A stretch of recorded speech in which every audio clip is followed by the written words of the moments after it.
The Guild is Maximum Lawyers' community of legal entrepreneurs who are taking their businesses and lives to the next level. As a Guild member, you'll build relationships, be held accountable, and learn strategies specifically designed to get you unstuck and accelerate your plan for growth. Members are also granted exclusive access to masterminds hosted around the country.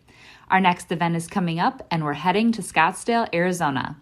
There's something truly magical about the power of these in-person connections where real-time breakthroughs happen. Picture this. You're surrounded by like-minded law firm owners tackling your business and mindset challenges together. The energy is electric, the insights are transformative, and the results are game-changing. Investing in yourself is the best decision you'll ever make. The knowledge, strategies, and breakthroughs you'll gain are priceless assets that will supercharge your practice and propel you forward. Join the Guild and secure your ticket to Scottsdale at the best possible price by visiting maxlawevents.com. In today's episode, we're sharing a presentation from MaxLawCon 2022. Keep listening to hear Joey Vitale as we share his talk, Supercharge Your Networking. You can also head to the Maximum Lawyer YouTube channel to watch the full video. Let's get to it. Run your law firm the right way. This is the Maximum Lawyer Podcast. Your hosts, Jim Hacking and Tyson Mutrux.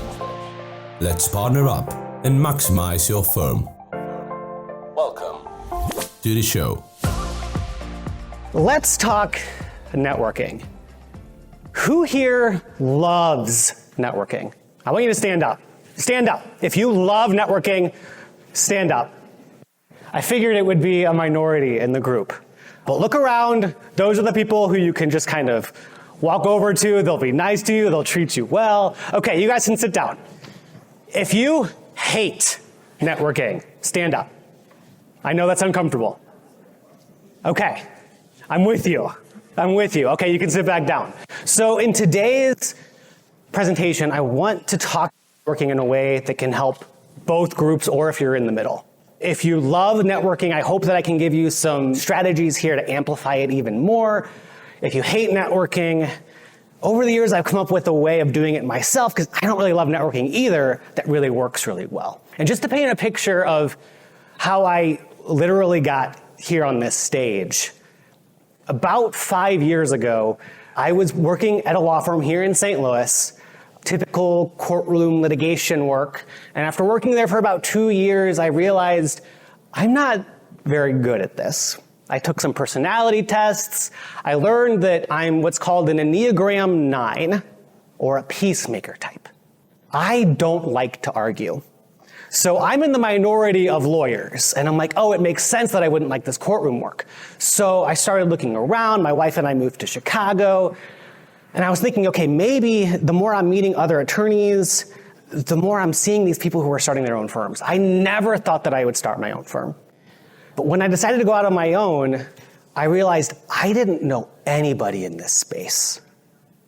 Luckily, I got connected with Tyson and Jim very early on in my career. 5 years later, again, Brooks is a great friend of mine, couldn't make it here, so they asked me to be here. And that is because of the power of networking. You see, networking is great. I think supercharging your networking is even better. And so here are 3 key strategies that I've used over the years to really take my networking up a few notches. And the reality is, how to improve your networking, it's not just a matter of doing things differently. I love that I follow Alexis's talk here because it's really about getting over imposter syndrome and being someone different. And so there are really 3 things that you need to become to be a better, stronger networker. So I want to talk about these 3 ways of being, and I'll couple it all with some action tips for all of you. The first is you need to be a giver. Now that sounds great, right? Like, oh yeah, I'm a lawyer. It's in my nature to give to others, to serve. Being a giver sounds great. We all want to be givers, not just takers.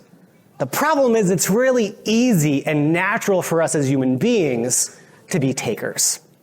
It's great to be giving and, thinking about donations to give to and very, just generous with your time when you feel like you have more than enough time and money.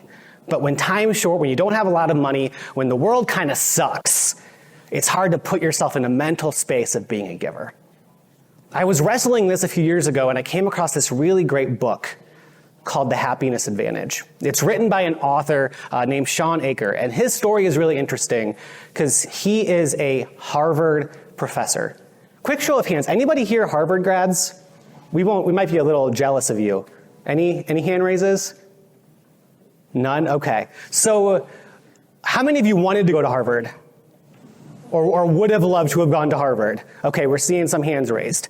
What's really interesting about this book is he talks about how so many of the students at Harvard were unhappy.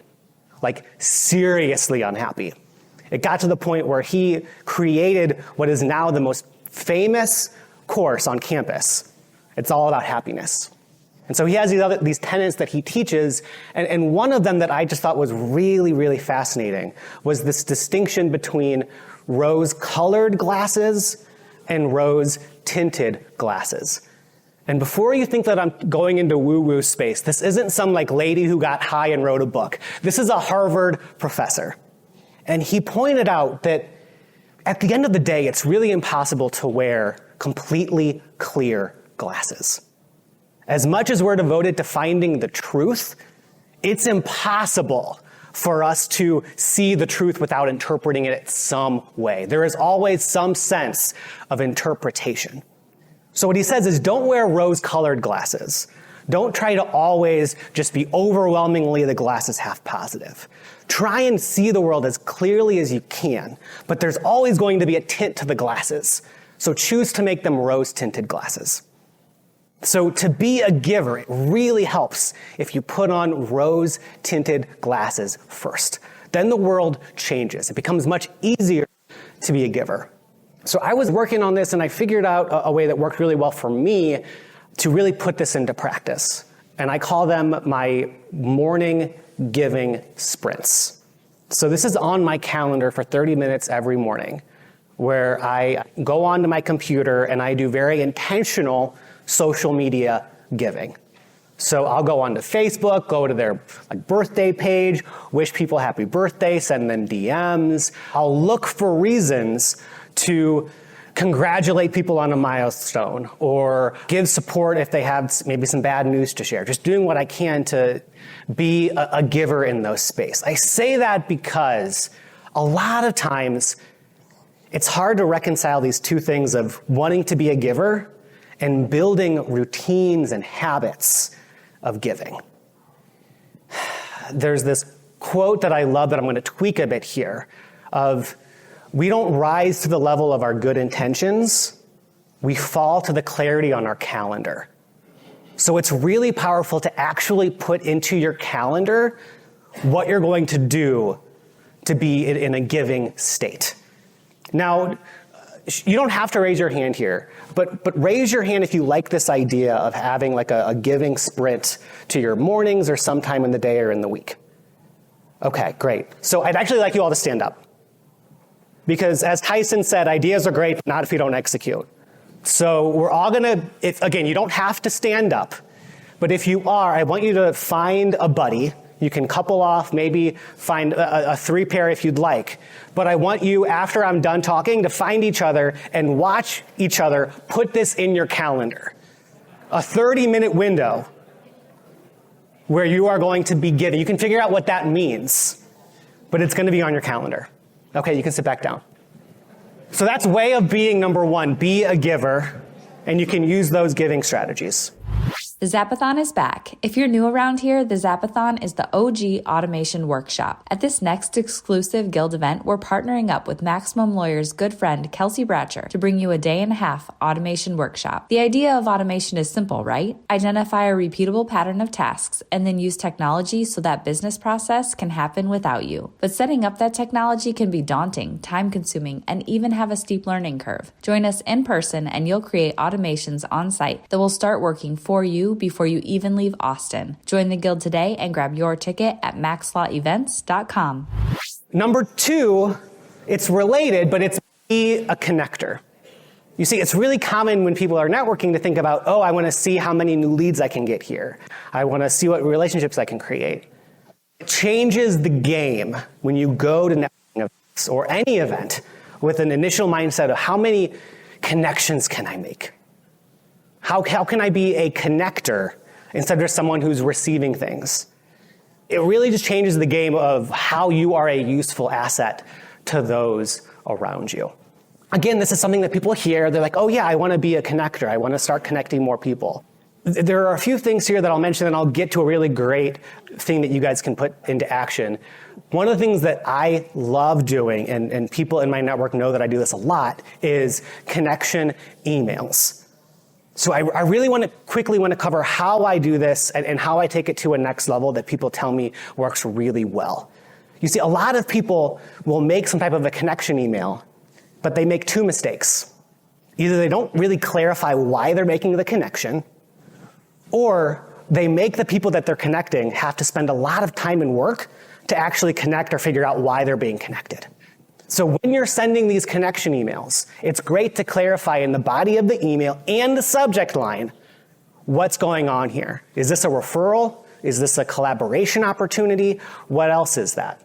And if you can, also, if you're referring someone, this works really well, find that person's Calendly page and include that in the email. Make it super easy so they don't have to go back and forth and find a time.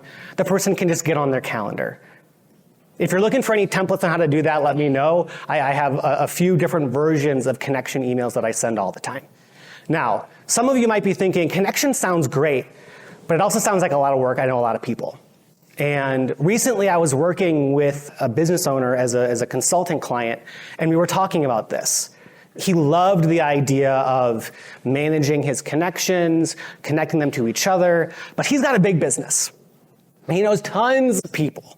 And he was like, how can I, again, put this on my calendar, have a routine, have a process so that I'm actually doing this? Because there needs to be a process or else I'm not actually going to make all of these connections.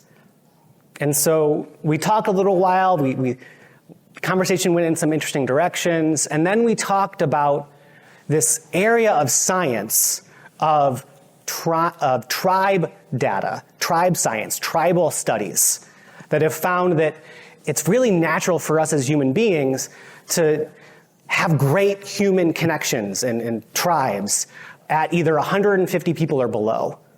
And after that point, it's really hard to maintain these relationships. So instead of having this guy try to stay on top of all of his thousands of connections, we figured out who his top 150 people were. You know, if that sounds like a lot, you can go with your top 100 or your top 50. Doesn't really matter. By the way, if you can't think of your top 50, just meet people at this conference and you'll find them pretty quickly. But what's great is when you really focus on connecting other people to your top 100 or top 50 or 150 and connecting them to each other, the rest of it kind of takes care of itself. So the pressure can be off. That can be a really great way to kind of hack this way of being and show yourself as a connector. Which brings me to the third way of being for really supercharging the way that you're networking. And that is to be the go-to expert. Now, as lawyers, and there are all types of talks happening here about how you can show up and be the expert in your space. There are all kinds of ways to do it. You can write a book, you can do a podcast or a live show. I want to highlight one way of being a go-to expert that has meant a lot to me and totally changed the way that I do business. And that is through Facebook groups. So when I launched my law firm, again, like I said, I really didn't know that many people. But we figured out a really cool niche of a business owner client that we could serve. We started a Facebook group. And after a few months, we had 7,000 members in the Facebook group. And there's something really special about not only being seen as a go-to expert, but being a leader in that space that really can kind of shortcut your way to being seen as that go-to expert. And I want to follow what I preach here because, Liz, can you come up? So Liz is on my team. She's in my top 100. She's probably in my top 10. Liz is a type of expert that is really rare to find, but she's a Facebook group and community expert. So she's helped me, and she helps other people in the room make sure that they're building a really great Facebook group, that they're becoming that go-to leader, that they're building a sense of community, that they're doing it in a strategic way.